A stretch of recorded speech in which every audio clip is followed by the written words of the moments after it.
BJP শাসিত কেন্দ্রীয় সরকারের এসআইআর নামে বাংলার বৈধ ভোটারদের ভোটাধিকার কেড়ে নেওয়ার চক্রান্ত ও হিয়ারিং এর নামে সাধারণ মানুষকে বারবার হয়রানির প্রতিবাদে শনিবার বেলা 1টা নাগাদ মাথাভাঙ্গা 1-এ তৃণমূলের পক্ষ থেকে অবস্থান বিক্ষোভ ও প্রতিবাদ সভা। এদিন মাথাভাঙ্গা বিডিও অফিসের চত্বরে এই অবস্থান বিক্ষোভ উপস্থিত ছিলেন মাথাভাঙ্গা পঞ্চায়েত সমিতির সভাপতি রাজিবুল হাসান, মাথাভাঙ্গা যুব কংগ্রেসের সভাপতি শাহাজুল আলম, প্রাক্তন বিধায়ক হিতেন বর্মন, জেলা তৃণমূলের চেয়ারম্যান গিরীন্দ্রনাথ বর্মন সহ বিশিষ্ট ব্যক্তিবর্গ এদিন এসআইআর নিয়ে সমালোচনা করেন এবং এসআইআর এর নামে মানুষকে হয়রানির প্রতিবাদে বক্তব্য রাখেন বিভিন্ন বক্তারা। মাথাভাঙ্গা থেকে উৎপল অধিকারীর report, big news Bangla. Order পরিবর্তন দিন আগেই অর্ডার ছিল পরিযায়ী শ্রমিক যারা, ওই বিষয়ে আমি গেছিলাম ভিডিওর কাছে।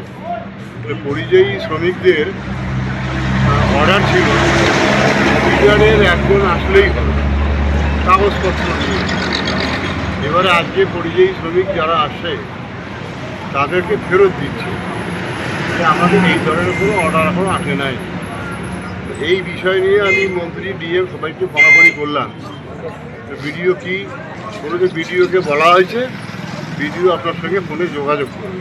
কিন্তু এই যে শীতলকুচি ব্লকও একই অবস্থা, পরিযায়ী শ্রমিকের ফর্মগুলো ফেরত দিচ্ছে সরাসরি আসতে হবে।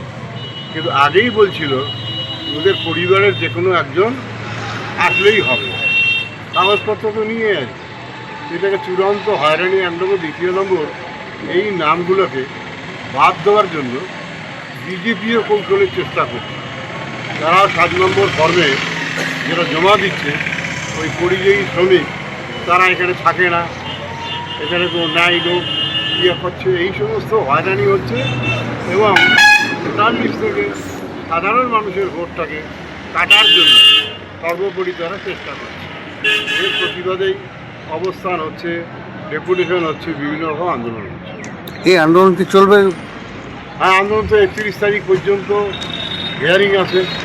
31 তারিখ পর্যন্ত নানাভাবে আমরা আন্দোলনটা চালা যাবো। এক দিন যেহেতু এক একটা নতুন অর্ডার আছে, সেই জন্যই আমাদের 31 তারিখ পর্যন্ত চলতে হবে।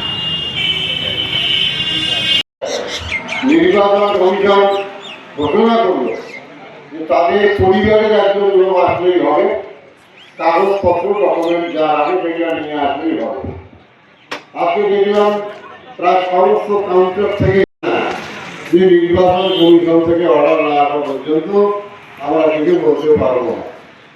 আমি একটু আগে বিডিও অফিসের ভিতরে সমস্যা নিয়ে গেছিলাম,